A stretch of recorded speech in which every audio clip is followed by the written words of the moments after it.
एक बुढ़िया बहुत सारे गहने पहनकर जा रही थी। जैसे ही वो गांव से निकलकर जंगल के रास्ते में पहुंचती है तो दो ठग उसे देखकर उसे ठगने की योजना बनाते हैं और बुढ़िया से कहते हैं, बड़ी अम्मी कहाँ जा रही हो?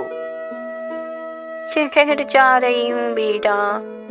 अरे फिर तो खूब साथ हुआ, हम भी शहर ही जा रहे हैं। सफर जारी रहता है। ठगों की नजर दादी के गहनों पर है।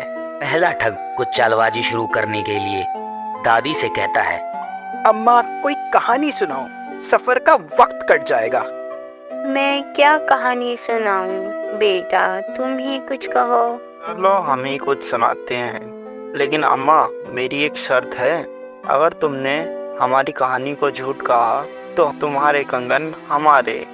ठीक है, शर्त मंजूर।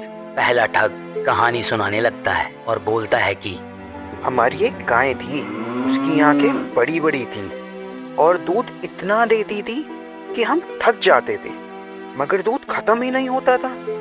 अगर हम उसके दाहिनी सींग पर बैठते तो पश्चिम पहुंच जाते और बाहिनी सींग पर बैठते तो पूरब में होते। एक दिन वो मर गई। बेटा बहुत ही अफसोस हुआ यह सुनकर। दादी दोनों ठगों की चालबाजी को भांप लेती हैं और अपने मन में विचार कर कर उनकी चालबाजी का जवाब देने के लिए एक नई चालबाजी तैयार करती हैं और ठगों से कहती हैं, मैं तुम्हें एक कहानी सुनाती हूँ। अगर तुमने मेरी बात को गलत समझा तो मुझे 500 सोने के सिक्के देने होंगे। ठीक है अम्मा, मुझे शर्त मंजूर है।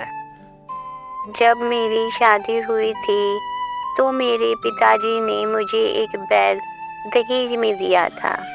एक दिन उसके माथे पर जख्म हुआ और उसमें बनोले का दाना गिर गया।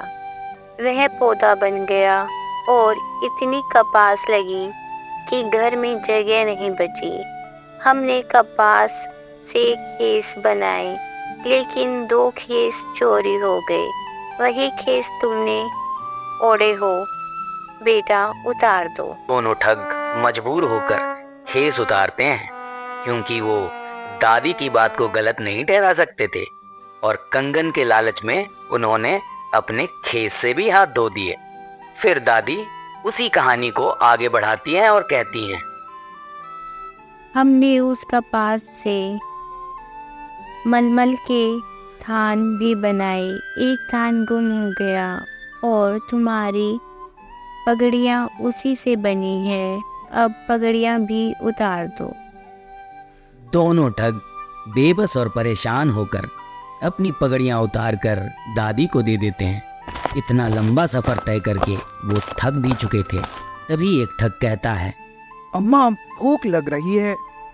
शहर पहुंच चुके हैं, मुझे अपने कंगन बेचने हैं, फिर हम आराम से खाना खाएंगे। तुम यहीं बैठो, मैं सुनार के पास जाती हूँ। इतना कहकर दादी सुनार की दुकान पर जाती हैं। ठग वहीं बैठकर सोचते हैं कि कंगन बेचने के बाद दादी से पैसे हथिया लेंगे, पर दादी सुनार से बात करते हुए कहती हैं, मैं अपने 2 नौकर बेचना चाहती हूँ जो बाहर बैठे हैं। नौकर कितने में बेचोगी? 200 रुपये में दोनों। सौदा तय हो जाता है। दादी ठगों की तरफ मुड़ती हैं और कहती हैं, बेटा तुम यहीं बैठो, मैं खाना लेकर आती हूँ। कुछ देर के बाद सुनार ठगों को बुलाकर कहता है कि आज से तुम मेरे नौकर हो। ठग समझ जाते हैं कि दादी ने उन्हें बेवकूफ़ बना दिया है। वो दुकानदार पर चिल्लाते हुए कहते हैं, हम ठग थे, मगर बुढ़िया हमसे भी बड़ी ठग निकली। तो दोस्तों, इस कहानी से हमें यह पता चलता है कि अनुभव और समझदारी से हर परिस्थितियों का सामना किया जा सकता है। अगर आपको कहानी पसंद आई तो चैनल को लाइक करें, सब्सक्राइब करें और शेयर करना ना भूलें।